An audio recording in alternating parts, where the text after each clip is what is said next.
But the Democrats aren't willing to provide other things, and therefore they're not going to get the funding for that. But you are going to have a catastrophic situation with universal mail-in votes. And on top of it, the Democrats aren't willing to give the people the money and the post office the money. Mr. President, you said a catastrophic situation is going to happen, but what are you doing to ensure that that doesn't happen? Because wouldn't these problems raise questions about the election results if you win? Well, the problem with the mail-in voting, number one, you're never going to know when the election's over, okay? I mean, they called the election in New York for Carolyn Maloney. They shouldn't have done that. I think you should redo that election. And you know the opponent is screaming. They can't believe it. Ballots are lost. Ballots are defrauded. It's a total mess. And they called it for her.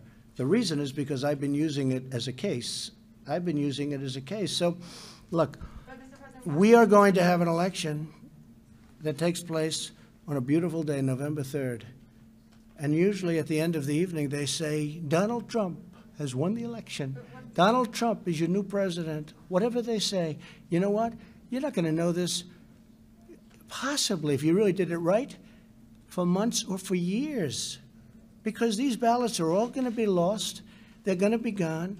And just take a look at a smaller basis. But it's great tests. We're doing tests. I mean, these are, you could call them polls. You could call them tests. Look at what's happening all over the country where you have universal mail-in.